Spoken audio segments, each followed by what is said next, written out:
Hello everyone and welcome back. Today we're diving into one of the greatest classics in cinema history, Gone with the Wind. A sweeping saga of love, war, and survival in the American South.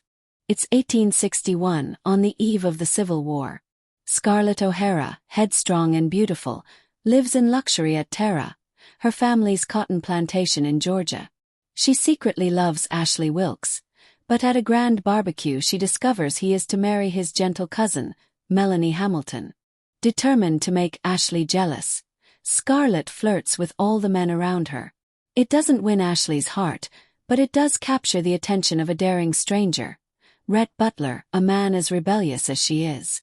It was just before the war, and everyone was filled with excitement and eagerness for battle. But Rhett, ever the practical man, spoke bluntly about the true economic reality, and for that, he was mocked and branded a coward. When Scarlett confesses her love to Ashley, he gently rejects her, explaining that his sense of honor and family tradition, where cousins often marry, bind him to Melanie. Unexpectedly, Rhett overhears their exchange. This moment marks the beginning of the fiery, complicated connection between Scarlett and Rhett. As Scarlett leaves the room, she overhears the other girls gossiping, saying that men don't marry girls like her. In truth, they're jealous, because Scarlett was the center of attention at the party. Soon after, the gathering is interrupted by the shocking news of war. Amid the excitement, Melanie's younger brother, Charles, proposes to Scarlett before heading off to fight. In a burst of pride and spite, Scarlett impulsively accepts, not out of love but to wound Ashley. Before long she is married. But tragedy comes quickly. Charles dies in battle, leaving Scarlett a young widow. Scarlett doesn't truly mourn her husband's death, since she never loved him to begin with. To lift her spirits, her mother sends her to Atlanta, where Melanie is living. Though a widow, Scarlett is still young, spirited, and eager for excitement, longing for parties and dancing. At one gathering, she unexpectedly encounters Rhett again. Seeing her desire to dance, he joins a charity wager where men bid on partners, with the money going to the war effort. Rhett boldly places the highest bid and wins, leading Scarlett to scandalize society by dancing with him in her mourning attire, while Rhett has become a daring blockade runner. As a young widow, Scarlett endured harsh judgment and prejudice from society, yet Rhett was the only one who truly cared for her, lifting her spirits with thoughtful gifts and unwavering attention. As the war raged on, hushed and grim Atlanta turned its anxious eyes toward the distant town of Gettysburg, where for 3 days, two nations clashed to the death on Pennsylvania farmlands. Scarlett, weary of the endless bloodshed, longed to return home.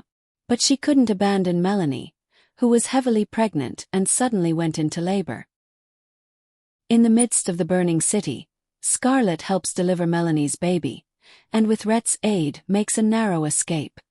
But at the city's edge, Rhett parts ways, leaving to join the fight. She struggles back home, clinging to the hope of finding the peace and happiness she once knew. But Tara is not as she remembered. Her home lies ravaged, her mother is dead, and her father is broken in spirit. Financially, the family is ruined. Yet in her despair, Scarlett's determination hardens, and she vows that she will never go hungry again. After returning home, Scarlett works tirelessly each day to restore Tara to its former glory. Yet even with the war over, peace never truly returned. Soldiers gradually returned home, Ashley among them, and many passed through Tara on their way back. Though Scarlett disliked their constant presence, she tolerated it. Among these men was Frank Kennedy, who was courting her sister. At first, Scarlett paid him little attention.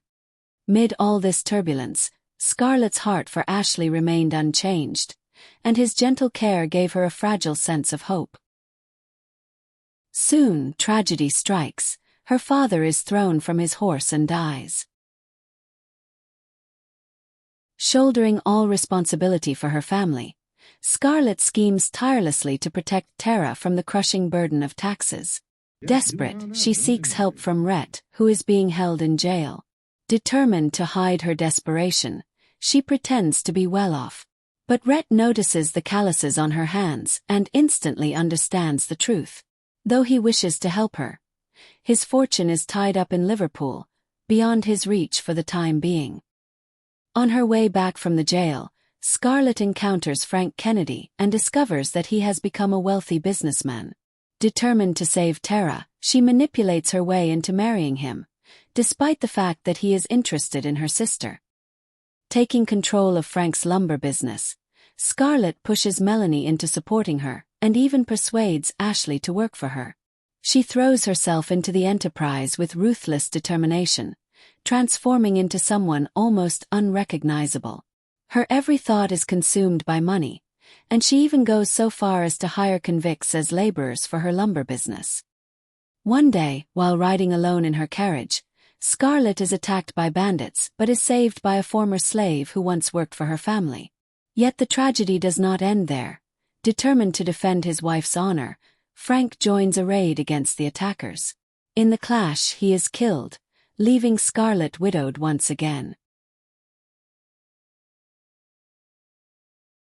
Soon after, Rhett proposes and Scarlett accepts. He gives her a lavish honeymoon, and together they revel in a life of luxury. As she wished, Rhett builds her a fancy mansion to live with her. She continues her mill business. Soon they have a daughter, Bonnie Blue. Rhett is overjoyed, finding his greatest happiness in her. After giving birth to her daughter, Scarlett becomes anxious about her figure and decides she will have no more children. When she happens to see Ashley's photo, she tells Rhett of her decision. He misunderstands her words, and a painful rift begins to grow between them. As Bonnie grows, Rhett devotes himself completely to her. He cherishes every moment with his daughter and vows he will do anything for her.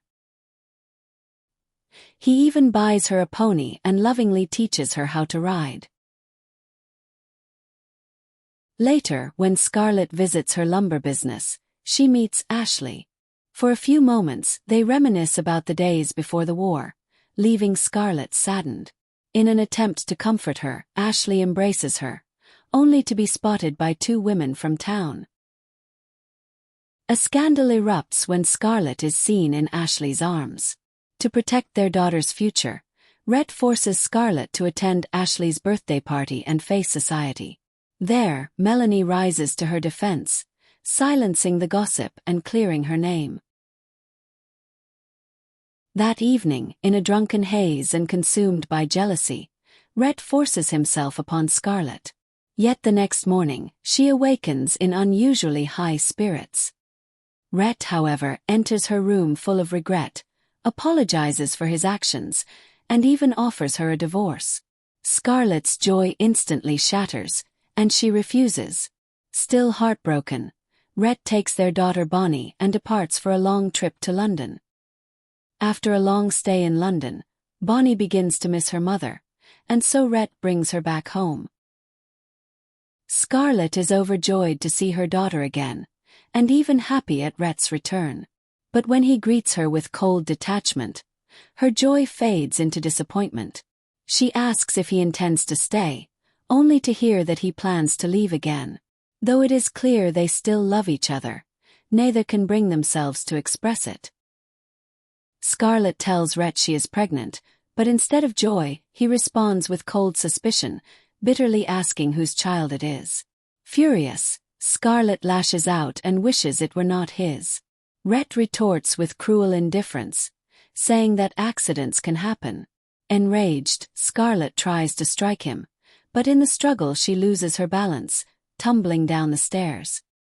Shocked, Rhett blames himself and regrets every harsh word he ever said, while Scarlett, in her fevered hallucinations, murmurs his name. Melanie gently comforts him, assuring him that Scarlett truly loves him and that every woman longs for a child. She then confides that she herself is pregnant, even though the risk is grave given her fragile health. Scarlett recovers, and Rhett apologizes, asking her to start over and leave the mill business behind for a new life with their daughter. But Scarlett refuses, because she doesn't want to give up her business, and also she is still mad at him. Then tragedy strikes. Their beloved Bonnie dies in a riding accident with her pony, shattering what remained of their fragile happiness. It gives them big blow, and they blames each other for the death of their daughter and tells each other cold words. Then comes the final blow.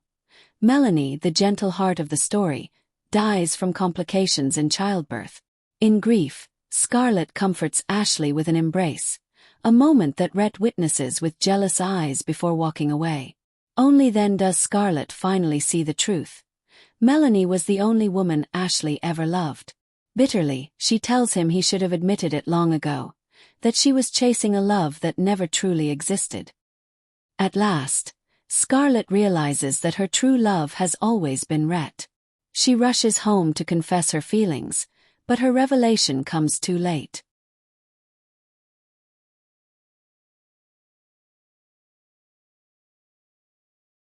Broken and defeated, Rhett walks away, leaving Scarlett with one of cinema's most immortal lines.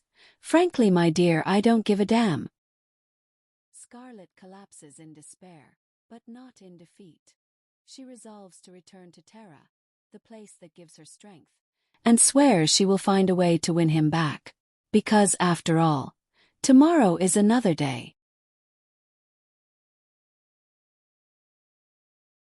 Thanks for watching. If you enjoyed this video, please like and subscribe, it really helps and means a lot.